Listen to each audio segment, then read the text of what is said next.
여러분 안녕하십니까. 경제현장 오늘 시작합니다.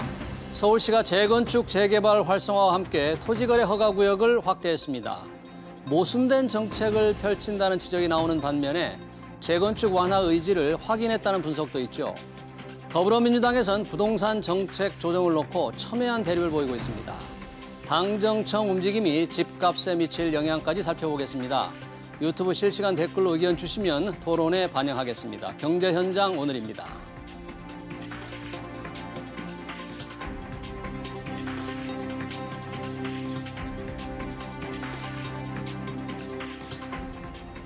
네, 부동산 문제 토론하기 위해서 두 분의 전문가 모셨습니다. 한문도 연세대 정경대학원 겸임교수 그리고 두성규 한국건설산업연구원 선임연구원 오셨습니다. 두 분 어서 오십시오. 반갑습니다. 안녕하세요.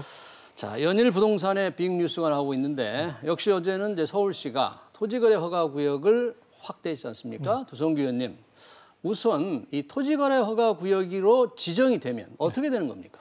토지거래 허가구역으로 지정이 되면은 실거주의 본래의 목적을 제외하고는 그 토지를 이용할 수 없게 됩니다. 그래서 만일에 이용을 하게 되면은 상당한 과태료와 그에 대한 또 징역형까지 지금 처벌하는 굉장히 처벌 자체가 굉장히 무겁게 되어 있는데요.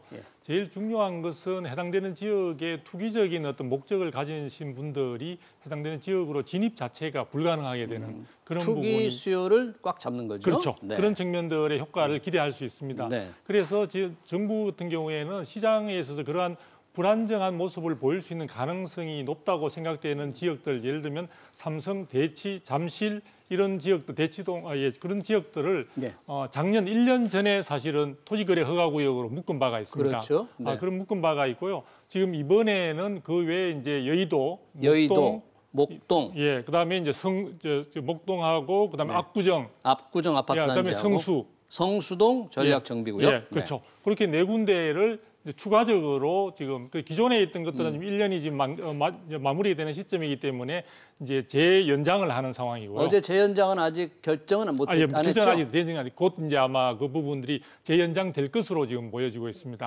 허가구역으로 재지정될 것으로 예상을 하고 있습니까? 네. 그리고 이제 이번에 추가적으로 네 군데가 이제 지정이 되는 상황인데요. 그 지정으로 인해서 정부는 상당히 그 투기적인 수요들을 억제시킬 수 있다고 이제 기대하고 있기 때문에 시장은 안정될 것으로 보고 있고요.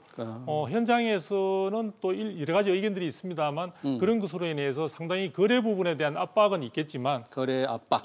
오히려 본래적 의미에서 재건축이나 재개발 부분들을 그대로 충실하게 추진할 수 있는 오히려 제도적 환경이 마련되는 쪽으로 이해하는 쪽들도 있습니다. 그래요? 그건 조금 다른 시각 같긴 한데. 한문도 교수님 어떻습니까? 토지거래 허가구역 바로 이제 지정을 했는데 서울시장으로 오세훈 시장이 당선되면서 뭔가 규제를 완화할 줄 알았는데 허가구역을 하는 겁니까? 규제를 뭐 강화하는 겁니까? 적절한 조치입니까? 어떻습니까? 일단 표면적으로는 이제 투기 요소를 이제 사전에 방지한다라는 측면에서는 긍정적인 어떤 표현으로 볼 수 있습니다. 그러나 제가 개인적으로 볼 때 그 실제 내용을 들여다보면 사실상 재건축에 대한 호재가 발생을 하게 되면 어느 지역이나 역사적으로 호재 발표가 되기 시작 전부터 뉴스에 나오기 시작하면 그때부터 벌써 이제 투자나 투기 실수요자들이 매집을 들어갑니다. 들어가고 그 이후에 뭐 한두 달까지 계속 뭐 거래량이 폭증을 하죠.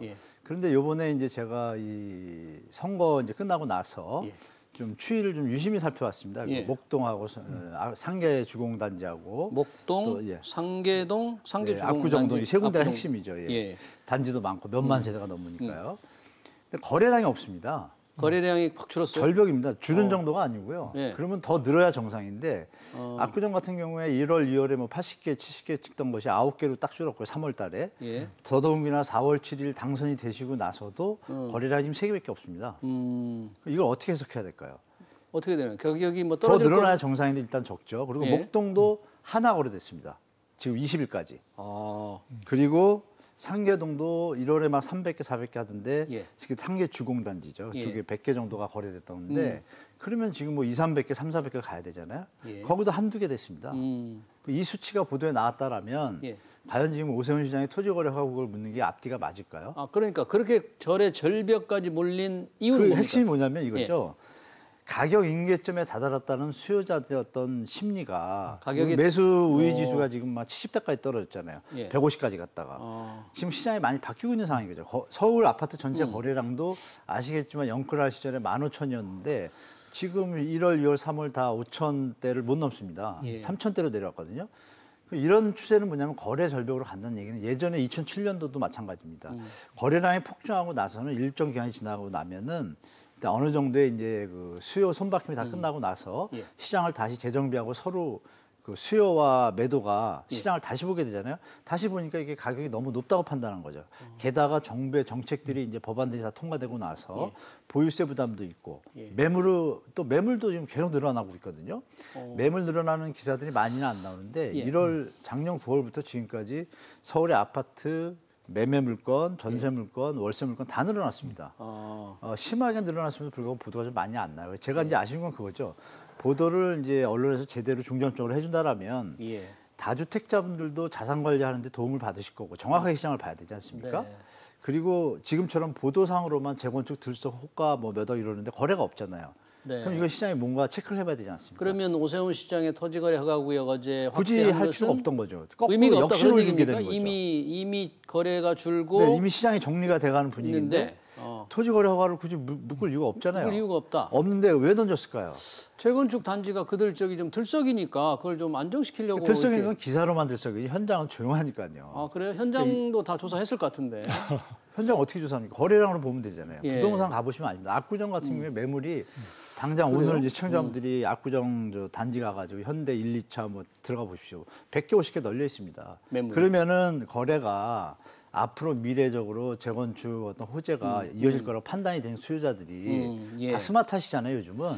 그러면은 매집을 들어가야 되는데 왜 거래를 안 할까요? 이게 그러니까 지금 2주 지났잖아요. 7일부터 하면은.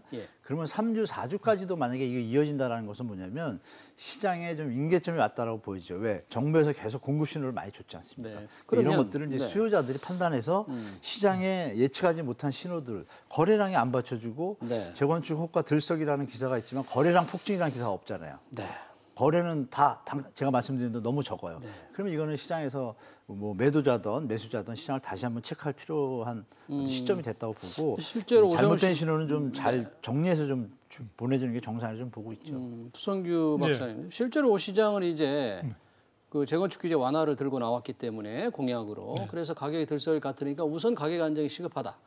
어떤 자칫하면 이 집값이 다시 오르는 게 오세훈 책임론으로 몰릴 수도 있기 때문에 그렇죠. 어떤 적절한 조치가 아니었나 하는데 우리 한문도 교수님은 좀 다른 생각을 가지고 계시는데 어떻게 보십니까? 네. 저 사실 이제 시장에서 그 보궐선거가 진행하는 중에 현재 오 시장 같은 경우는 이제 적극적인 재건축 재개발에 대한 규제 완화를 공약으로 내걸었었고요. 그 부분들은 취임하자마자 사실은 굉장히 그런 것들을 갖다가 구체적인 어떤 내용으로 담기 위한 그런 준비 작업들이 많이 진행이 되었다고 볼 수 있습니다. 그런 부분들이 예를 들자면요, 목동 같은 경우에는요, 지금 현재 정부의 안전진단 기준이 너무나 강한 높이 이제 설정돼 있다 보니까. 저 6단지를 제외하고는 지금 그 안전진단 부분에 대부분 다 고배를 마시고 있습니다. 다 탈락한 거죠? 네. 그럼에도 불구하고 선거 과정에 있어서의 그 오 시장의 공약이나 이런 부분들 그런 것들이 아마 반영되어서 재건축이나 재개발 시장이 규제 완화 등을 통해서 사업이 활성화될 것이라는 기대감에 사실은 안전진단 통과가 되지 않는데도 불구하고 가격은 굉장히 그 오름세를 갖다가 보여주는 그런 모양새를 시장에서 나타나고 있었고요. 오히려 목동 같은 경우는 거래도 그래도 일부분 되는 것으로 알고 있습니다. 그래서 이 목동을 비롯해서 압구정이나 지금 이런 성수나 이런 쪽 지역들은 사실 이번에 오 시장의 규제 완화 등으로 인해서 사실은 가격 부분이 물론 호가 중심이긴 하지만 상당히 강세를 예전에 우리가 이름하던 그 신고가 부분들이 이제 간간히 나타나는 그런 부분들로 인해서 시장에서는 우려의 목소리가 많았고요. 오히려 또 지금 오 시장과 반대쪽에 있는 여권이라든지 그런 어떤 정치적 경쟁 관계에 있는 분들이 이것이 오히려 잘못하면 오 시장의 규제 완화가 시장에 잘못된 시그널을 줘가지고 시장을 더욱더 불안하게 만들 수 있다는 그런 어떤 비판에 어떤 직면할 수 있다는 것을 판단해가지고 아마 오 시장이 토지 거래 허가 구역으로 거래 부분에 있어 투기 수요가 들어올 수 있는 그런 부분들은 차단을 하되 안전 진단이라든지 즉 사업 자체를 활성화시킬 수 있는 실질적인 부분은 정부에다가 과감하게 개선할 것을 요구를 했습니다. 실제로 오세훈 시장이 국토교통부에 이 목동 같은데 안전진단 기준을 좀 다시 검토해달라고 명확하게 요청을 한 것 같아요. 네, 맞습니다. 네. 그러면 그거에 대해서 국토부는 어떻게 봐야 될까요? 지금 안전진단이 가장 중요한 지금 기준이 되고 있으니까. 국토부 입장이나 뭐 건축하시는 분 입장이나 예. 또 문 대통령 입장을 제가 조금은 아는데요. 이거죠. 지금까지 정부가 조금 구조를 이제 말씀 주신 대로 구조진단 어떤 비중을 높여서 그 집을 뭐 함부로 빨리 부시고 막 빨리 짓고 이런 것을 좀 자제를 했습니다. 네. 그러니까 이제 살만한 집은 계속 살다가 그리고 또 순환 개발이 필요하잖아요. 한꺼번에 다 부시면 안 되니까 그런 걸 조정을 해가지고 이제 안정적으로 하는 것인데 지금 목동 재건축의 어느 단지는 통과하고 어느 단지는 통과를 안 했다는 얘기는 뭐냐면 연령 차이가 크게 없음에도 불구하고 권령이요. 예. 건축한 지가. 건축한 시점. 어느 건축 단지는 좀 권력이 몇 년 차 안 됐는데 네. 불구하고 노후도나 이런 것들이 더 심해진 거겠죠. 그럼 당연히 공공 정부 입장에서는 사고의 위험을 방지한다는 그것 때문에 원래 재건축이 시작되는 겁니다. 그런데 예. 지금 이 재건축이 변질된 게 뭐냐면 용적률을 더 받아서 수익 나는 거로 이게 잘못 바뀐 거예요. 토지 소유주들의 수익 창출 어떤 주택 시장으로 바뀌어 있지 않습니까? 그러니까 공공의 정책 기조와 이게 틀린데 문 대통령이 대놓고 얘기하신 것 같아요. 제가 보니까 국토부 입장은 뭐 당연히 불변인데 불변. 구조 노후도 비중을 갖다 50에서 30% 늦추는 거는 제가 봐도 가능하다고 봐요. 그러나 그걸로 갖고 이거 뭐 안전진단이 갑자기 다 통과되고 이러지는 않거든요. 1차 진단이 그래요? 있고 2차 정밀 진단이 있는데 그런 부분들을 지금까지 안 해온 것도 아니고 지금 뭐 내년에도 5만 채가 나오거든요. 서울에. 다 재건축 재개발해서 나오는 겁니다. 안 한 게 아니죠. 그런데 하는 중에 이제 너무 급작하게 토지 소유주들의 수익 쪽으로만 변질돼서 이 정책이 가다 보니까 시장이 그거를 조절하는 차원에서 구조도를 높인 것인데 그거는 저도 뭐 동감합니다. 어느 정도 뭐 너무 비중이 높다 보니까 실제로 좀 노후도가 안에는 심한데 이런 부분들은 조금 완화해서 뭐 10% 20% 완화해서 좀 해줄 수 있는 건 해주는 건 좋은데 핵심을 볼 것이 이것입니다. 그 단지들이 노후도 부분이 문제가 아니라 용적률을 자꾸 올려달라고 합니다. 용적률을. 네. 네. 용적률을 안 올리고 그냥 하겠다는 데는 벌써 다 해줬습니다. 네. 그럼 여기서 이제 답이 나오죠. 그래서 우리 시청자분들이 정확히 아실 게 용적률을 다 같이 올릴 수는 없잖아요. 서울 시내를 예. 어느 정도 이제 공익적인 요소들을 다 보완하고 균형을 맞춰야 되니까 그런 부분을 같이 보셨으면 좋겠고 정부에서는 막으려고 하는 것보다는 투기 세력의 어떤 제도적으로 그 진입하는 걸 막았을 뿐이지 실수요자나 재건축 단지 소유주분들이 하시는 것을 강하게 막거나 이런 의지가 있는 건 전혀 아닙니다. 제가 네, 볼 때. 어제도 문재인 대통령과 오세훈 시장, 박형준 부산시장 네, 만났을 때도 오세훈 시장이 문재인 대통령에게 여의도 시범단지를 좀 한번 가보세요라고 그렇죠. 건의를 했던데 그만큼 그쪽이 노후가 돼 있는데 재건축은 막혀 있고. 그렇죠. 지금 사실은 저 노후도와 관련해 가지고 예전에 이제 우리 강남 지역의 초기 단계에 있어서는 20년만 경과하면 재건축이 가능한 연한으로 인정을 했었습니다. 예. 그런데 지금 목동이나 이런 어떤 재건축을 앞두고 있는 재건축을 굉장히 예. 원하고 있는 지역의 대부분의 건물의 그렇게 나이수 자체가 예. 33, 4년이 이미 경과한 상태에 있습니다. 그리고 현재 사실 지금 정밀 안전진단과 관련 안전진단 기준과 관련해서 지금 절차가 이제 예비 안전진단과 정밀 안전진단 요 절차가 기본적으로 되어 있는데요. 네. 지금 이 정부 들어서서 2018년 이후에 절차를 하나 더 만들었습니다. 그러니까 정밀 안전진단을 통과한 단지의 경우에는 안전진단 적정성 검토라는 절차를 하나 만들어서 시설공단이라든지 건설기술연구원에서 다시 정밀 안전진단 을 통과한 단지라 하더라도 그 부분에 대해서 이것이 과연 적절한지를 검토하게 되는데요. 네. 지금 목동의 경우에서는 공교롭게도 지금 6단지를 제외하고는 이 정부 들어서서 정밀안전진단까지 통과된 단지가 모두 다 적정성 검토에서 떨어졌습니다. 마지막 그 적정성 검토에서. 예, 그러니까 사실 이 정부 들어서서 하나의 추가적으로 만든 절차인데 예. 그 부분에서 대부분 다 탈락을 한 그런 상황이다 보니까 실질적으로 그리고 이 정부가 재건축을 어느 정도로 막고 있냐면요. 재건축으로 인해서 여러 가지 이제 시세 차익을 남기는 그런 부분들은 차단하겠다고 재건축 초과이익 환수제를 부활시켰음에도 불구하고 현재의 경우에는 지금 실질적으로 3단지밖에 통과를 되지를 못했습니다. 그러니까 지금 방배동에 있는 3호 쪽인가 그쪽에서 한번 통과가 초기에 됐을 거예요. 그 다음에 저 목동에 있는 6단지 그리고 저기 성산시형 쪽의 아파트 요 3단지 외에는 모두 다 지금 안전진단 과정에서 절차에서 고배를 마시고 있습니다. 예, 정부가 재건축을 강력하게 규제하고 있다는 건데 우리 한문도 교수님은 이제 과도하게 토지주들이 원하기 때문에 그것만 용적률을 높이는 것만 바라지 않는다면 별 문제가 없을 것이다. 그런 의견이십니다. 그것도 지금 이제 말씀 주신 것처럼 과도하게 정부에서 제어하는 부분이 좀 있던 건 저도 인정을 해요. 박원순 시장 시절에. 그런데 이제 그것의 이제 핵심을 우리가 다시 들여다보면 대체 이주 수요지가 형성이 돼야 예. 만약에 예를 들어 목동이 2만 5천 세대인데요. 예. 그걸 다 같이 통과를 시키면 어떻게 됩니까? 2만 5천 세대가 어디로 가요? 전세 수요가 이건 뭐 도시계획의 기본이 아니에요. 그래서 순환 개발로 해서 예. 한 단지가 되면 어느 지역에 그 인근에 아파트가 입주하는 단지가 있으면 거기서 수요를 이주 수요를 좀 분산 균형시키면서 주택 가격을 안정시키는 선에서 정책을 가야 되니까 한꺼번에 해줄 수는 없습니다. 예. 다만 이제 말씀 주신 것처럼 실제로 불편하게 겪고 있는 어떤 단지들이 분명히 있어요. 그런 부분들은 이제 가서 다른 단지보다 좀 더 노후되거나 불편함이 좀 가중됐다라면 그 부분은 이제 좀 선제적으로 좀 예. 케어를 할 수가 있겠죠. 그거는 이제 제가 볼 때는 정부도 분명히 뭐 거부하거나 일부러 할 것 같지는 않고 오세훈 시장이 얘기를 했으니까 아마 검토는 또 다시 한번 해보는 것도 정부 입장이 좀 필요하다고 봅니다. 네. 그 어제 발표한 토지거래 허가구역 관련해서 1년 전에 왜 지정된 곳, 네네. 강남구 대치청담, 네네. 삼성, 그리고 송파구 잠실동은 네.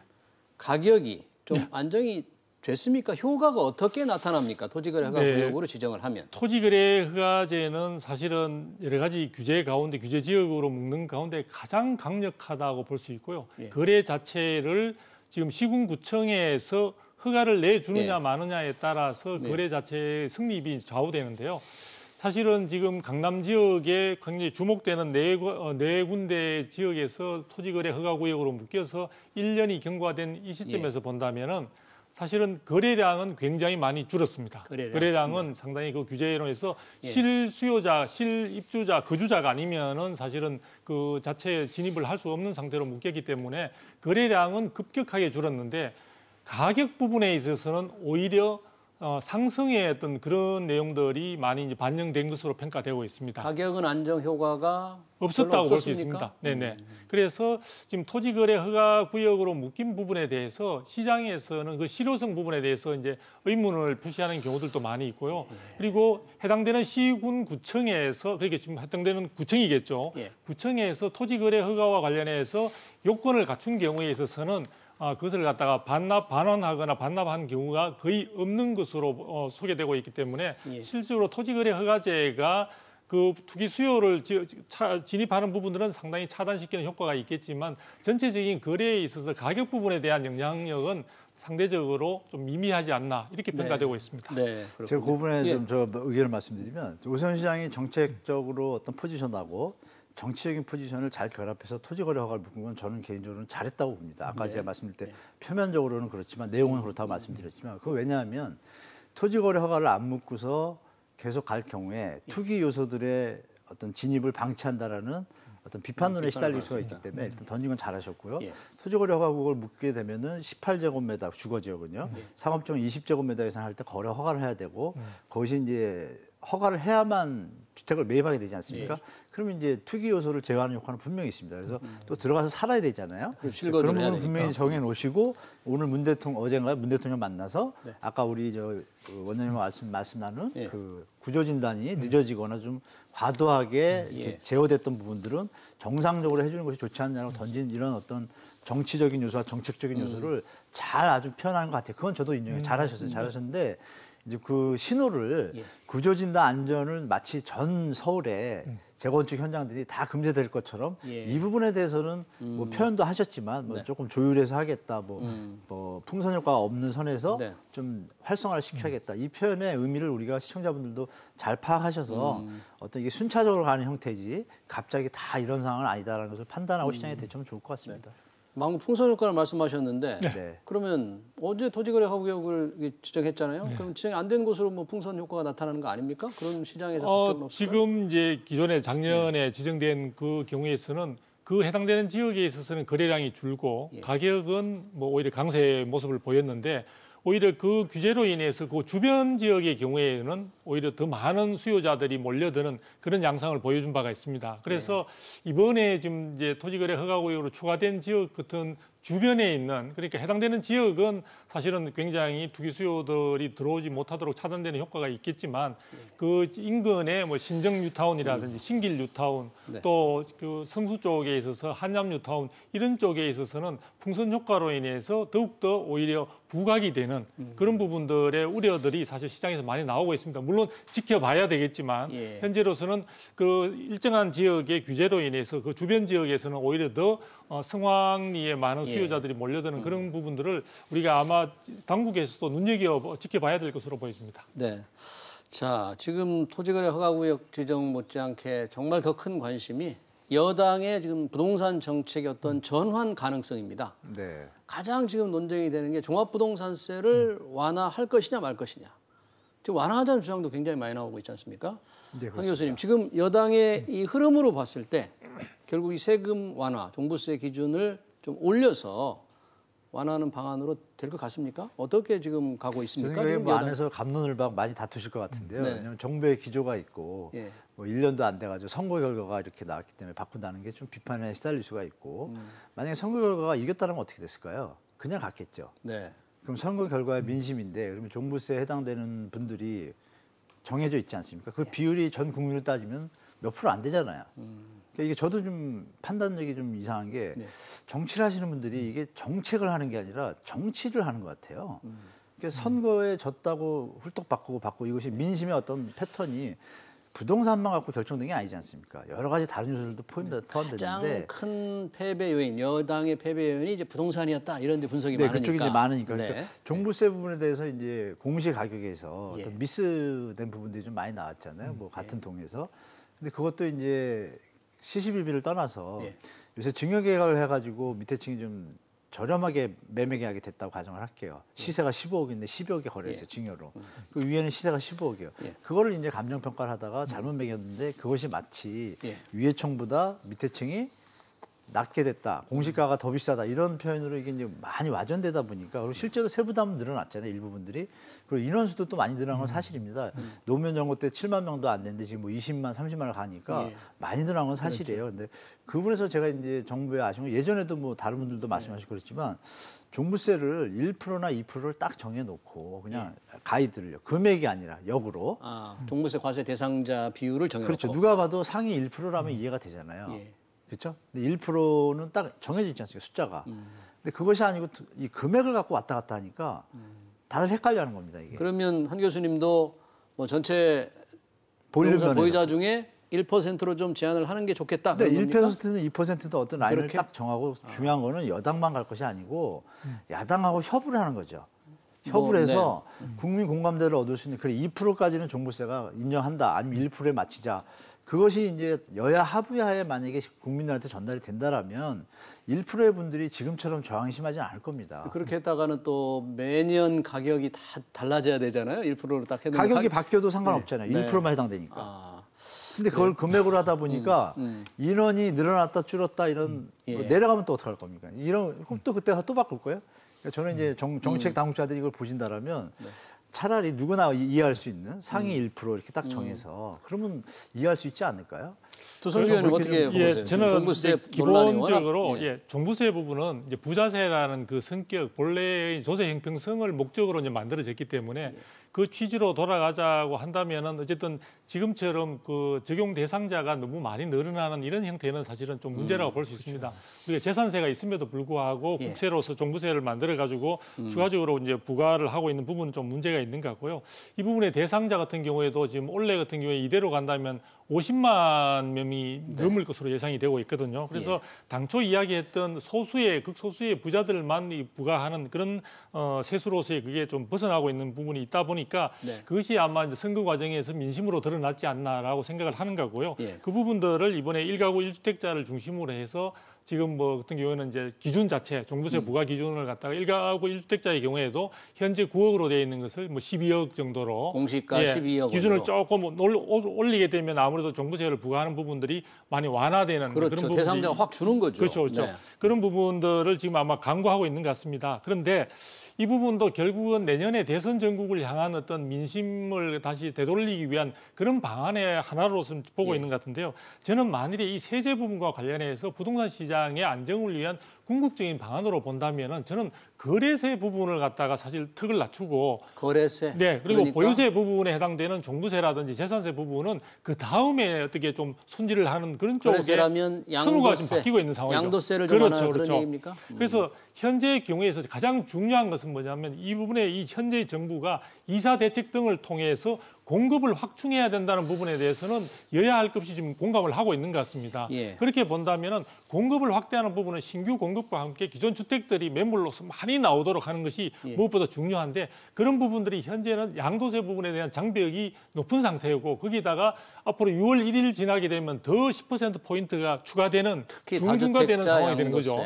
예, 네. 그 부분들이 하나의 거래 부분들을 갖다가 사실 억누르는 장벽으로 작용을 하고 있기 때문에 제가 볼 때는 민심을 되돌리고 부동산 시장을 안정시키기 위해서는 현재의 여권 혹은 정부 자체가 거래세 부분을 먼저 사실은 좀 완화하는 물꼬를 트는 그런 선택을 하고 예. 그 뒤에 보유세 부분들을 해야 되지 않나. 그런데 아마도 이 보유세 부분을 먼저 손댄다는 것은 보유세 부분이 체감되는 바가 훨씬 크거든요. 이것은 매년 부과되는 측면들이 있고 네. 당장 체감되는 부분이 있다 보니까 이 부분들이 아마 정치적인 지금 우리 한 교수님 말씀대로 정치적으로는 더 예민한 문제다 보니까 손을 먼저 대고 있는 것 같습니다. 네, 근데 종부세에 관해서도 다 여당 내에서 워낙에 갑론을박이 많기 때문에 어떤 방향으로 지금 잡혀 있는 건 아니에요. 맞습니다. 아주 혼란스러워요 지금. 근데 많이 양도세, 혼란스럽죠. 네, 양도세 같은 거래세를 좀 더 완화해야 된다. 이게 한 게 좀 맞는 말씀입니다. 그래요? 사실 선진국을 다 보면 이 거래세는 예. 좀 적고요. 보유세가 많습니다. 전통적으로. 예. 보유세가 우리나라 외국에 비하면 한 반 수준인데요. 보유세가 많고 거래세가 적고 양도세가 적으면 정상적인 시장 환경이 됩니다. 근데 이번에 이제 급격하게 오르다 보니까 정부에서 좀 부자분들을 좀 정치적으로 좀 편을 가르다 보니까 좀 징벌적으로 너무 강하게 했는데요. 사실 그건 뭐 제가 좀 과도하다고 누누이 말씀을 드렸지만 누구나 이해할 수 있는 선에서 뭐 30~40% 선에서 뭐 단기일 때 1년 미만일 때는 뭐 60% 이건 이해가 되는데 이거는 뭐 2년 3년 뭐 어떤 사유들을 다 불문하고 그냥 그렇게 하니까 그게 좀 과도하다고 보는데 실제로 현장에서 다주택자분들도 정부가 너무 심해서 감정적인 거 반 그리고 뭐 그냥 더 정권이 바뀔 때까지 기다리겠다 이런 쪽으로 흘러가지 시장의 논리에 의해서 내가 이 정도 올랐으니 이 정도면 하겠다라는 그 양도세 거부 반응이 너무 심하더라고요. 그러니까 양도세가 좀 완화되면 좀 팔 마음 있는 분들이 많거든요. 그래서 종부세 손대는 것보다 시장을 진짜 원하고 국민들을 원한다면 다주택자분들이 뭐 정부에서 다 하라서 한 분들이잖아요. 그분들한테 출구 전략을 이번 정부가 좀 너무 안 해줬거든요. 일시적으로는 줬죠. 그래서 그 부분에서 조금 하고 지금 말씀 주신 거래세는 당연히 낮춰야 됩니다. 이 서민들이 지금 뭐 집을 살 때 1%가 10억짜리면 엄청난 돈이지 않습니까? 그런 부분을 생각한다면 거래세 줄이고 보유세를 늘리면은 보유세 다주택자분들이 부담을 느끼기 때문에 우리가 예전처럼의 투기 행태가 낮아지게 돼 있기 때문에 그 부분으로 이제 가야 되는 방향이 맞으니까 지금은 그런데 그 부분 쪽으로 정책을 봤으면 양도세 좋겠어요. 논의는 거의 없는 것 같던데요? 거의 그 종부세 얘기만 하고 있으니까. 그렇죠. 네, 맞습니다. 그러니까 양도세 부분들에 대한 논의를 하지 못하는 이유가 사실 세제 부분과 관련해서 부동산 시장을 안정시키는 정책적인 차원이 아닌 조금 전에 우리 한 교수님도 잘 지적해 주셨죠. 네, 네. 정치적인 논리로 접근하다 보니까 그렇습니다. 그러니까 기존에 지금 보유하고 있는 분들이 어느 정도 시세 차익을 가지고 가는 것 자체를 용납할 수가 없다는 그런 정치적인 이데올로기적인 그런 틀 자체에서 벗어나지 못하고 있는 탓으로 보입니다. 네. 역시 궁금한 것은 이제 실수요자들, 무주택자들이 과연 주택 마련을 어떻게 해야 되느냐인데 어제 3기 신도시 이제 기본 청약 일정도 조금 나왔던데 맞습니다. 어떻습니까? 이게 3기 신도시가 사전 청약 좀 기대할 만한 겁니까? 좀 기다리면서 해야 됩니까? 네, 저는 요새 거래 절벽 수준까지 지금 거래가 좀 양이 주는 걸 보면 정부의 홍보와 이제 언론에서도 요즘 3기 신도시를 많이 이제 노출시켜 주잖아요. 근데 이제 올해는 좀 양이 적지만 뭐 3만 원, 6만 원에서 기치면 내년에 이제 몇십만 원가 나오거든요. 10만 원 막 이렇게. 그런 부분들에 대해서 이제 정부의 이제 분양가, 예정 분양가는 발표해 주거든요. 네.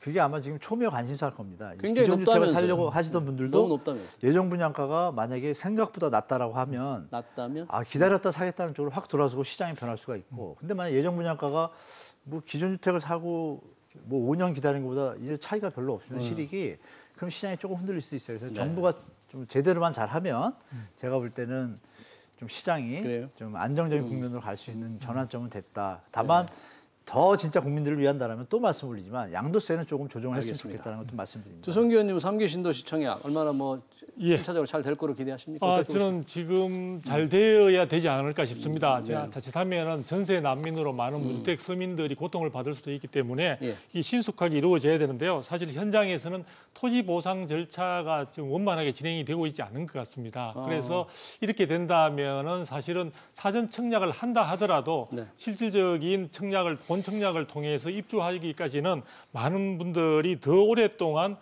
기다려야 되는 그런 상황으로 될 것 같은 그런 예. 걱정도 많이 됩니다. 그래서 저는 이 사전 청약 제도가 하나의 의미 아닌 현금으로서 현찰로서 사실 많은 사람들에게 어떤 주거 안정에 대한 꿈을 현실화시켜주는 그런 쪽으로 고속도로처럼 쭉쭉 좀 빨리 신속하게 진행이 됐으면 좋겠습니다. 네, 잘 알겠습니다. 네. 토지거래 허가구역 지정을 비롯한 부동산 문제 잘 들었습니다. 지금까지 한문도 연세대 정경대학원 겸임교수 그리고 두성규 한국건설산업연구원 선임연구위원이었습니다. 고맙습니다. 감사합니다. 네.